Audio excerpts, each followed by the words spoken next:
So this book came from Mecca? Really? Do you know anything about Mecca? We're going to show you that there's no way in the world this book could have come from that city. Why? Hold on. Come on board. We'll explain it.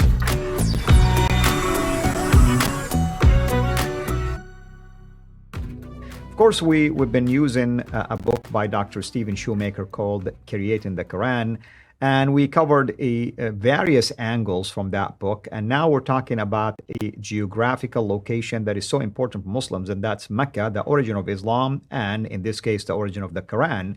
We did ask this question last time, and we said, what about Mecca?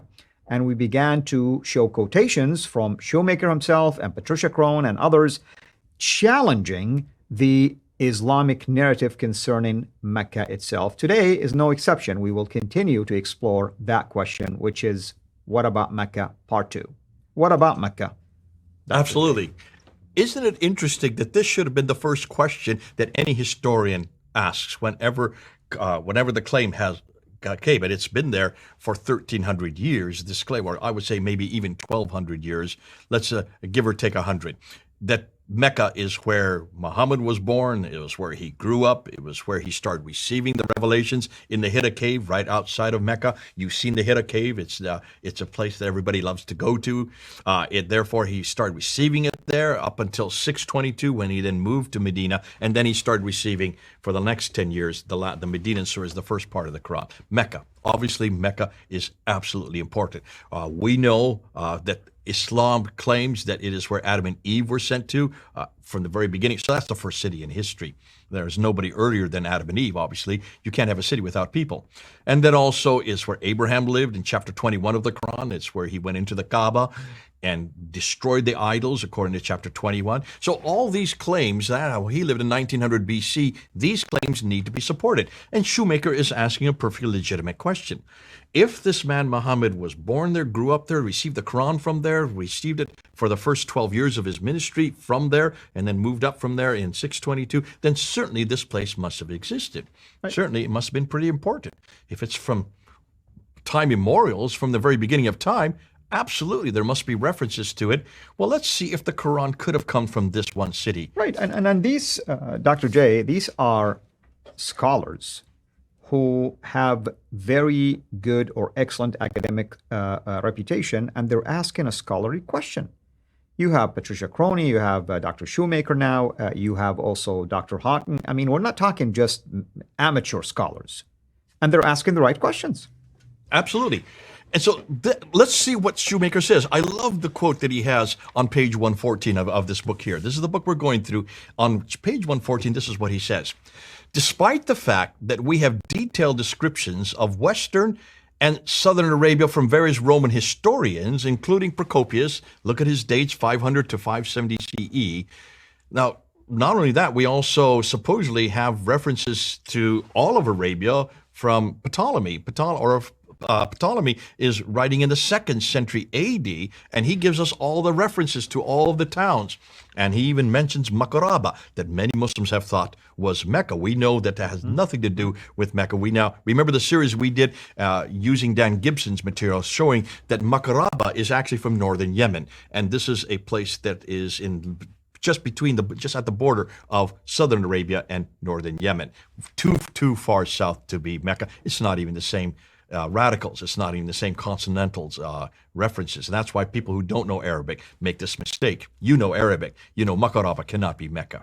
Yeah, that's true. I mean, if you use that word, then you can say, well, it may sound like that, but that's not how you say Mecca. Yeah.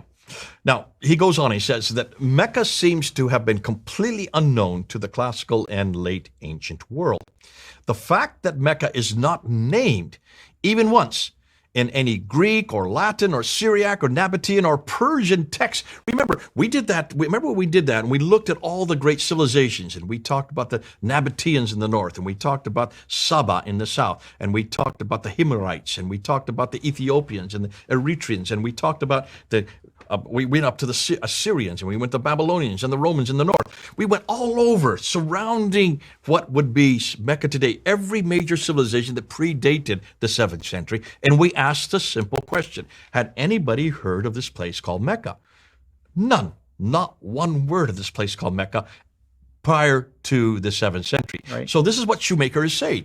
Not one is found in any of this Greek, Latin, Syriac, Nabatean, or Persian literature. Persia, that's Iraq, that's the Sassanians. They hadn't heard about it, and they're just to the east.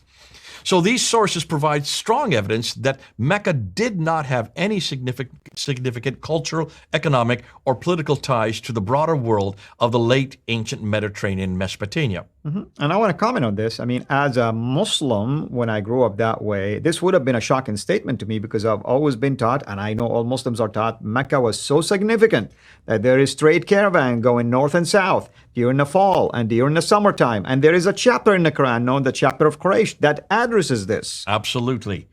We did this earlier. We looked at all these towns that do exist in ancient literature. Remember? We talked about it. Sana'a, you can find in talks about ancient literature. Yeah, of course, Aden is well known because it's a port. You have Sana'a that is there in Yemen today. That's well known. Najran, that's just north of that. That's well known. Taif, that's just up in the mountains above Mecca, up on the plateau. Taif is well documented.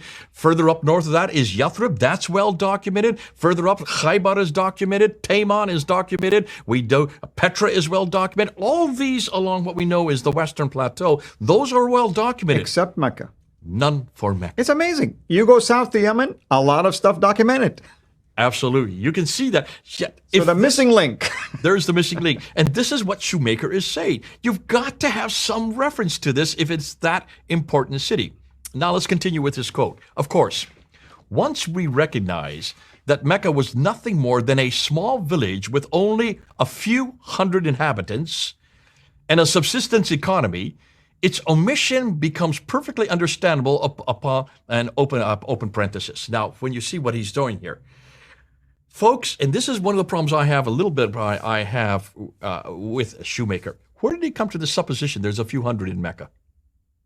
He's already assuming, he just got done saying, there's nothing there in the Hijaz, but there must have been at least a few hundred. Well, that could have been reliance on the standard Islamic narrative. You see what he's doing? He's playing both sides simultaneously. Right. And this is what lots of scholars do. This is what I had problem with Hoyland. This is what got Patricia Kronos so angry. She would not at all say this. She would not say, listen, why are you calling, to Hoyland, why are you calling these people Muslims when in the 7th century that word didn't even exist? There were no Muslims. Call them what they say they are. Write what the text says. It doesn't say Muslim. It says Arab. It says Saracen. It says Muhajirun. It says Maghrite. It says Ishmaelite. It says Hagarin, but it does not say Muslim. She got really upset when people would do that. We need to be careful as well. I think Shoemaker needs to be careful. That he's already giving lip service. There must be a place called Mecca. It had a few hundred. How does he even know that much? No, he doesn't. He's just supposing that. You can say that about Yathrib, but you cannot say that about Mecca. Continuing on, he then talks about the sea route, and he does. This is in the same page. Concerning the trade route through Mecca, it's quite clear that the evidence at hand makes it plain that such trade route bypassed both cities on its way to the Mediterranean world. Now, what he's talking about is Patricia Krone's book, Meccan Trade and the Rise of Islam, where she did 15 chapters looking at 15 different types of spices and just debunked every one of them. Not one of them went through a place called Mecca. There just was no Mecca. And to be honest with you, hats off to her because she did it at a time that this would have been taboo to even make a reference to. And she has been vilified for that, but God bless her because of the fact that she's had so many languages, she could incorporate the languages, go back to the original documentation. And she went to the documentation there in Ajalis. She went to the documentation there in Yemen. She went to the documentation way over there in the western coast of India, across the Arabian Sea. Got the documentation because she could read the documents. Why hadn't anybody done that before? From the 2nd, 3rd, 4th, 5th, 6th, all the way up into the 7th century, she was the first to get the documentation. And what she found is no trade. This trade was all maritime.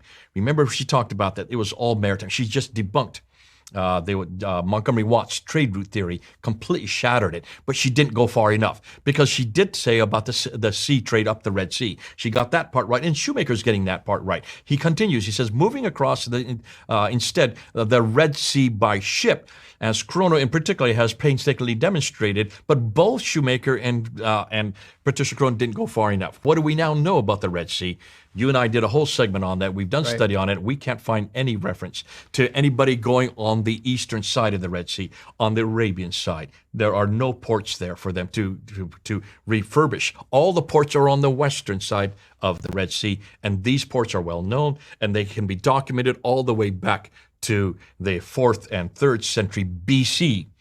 And they all exist long, many centuries before Islam came into existence. 5 different ports. What's fascinating about it, and this is something that both Crone and Shoemaker have not really given lip service, is the port itself, that where you grew up, Jeddah, the people say, well, that would have been in existence, that would have been there. No, it wasn't.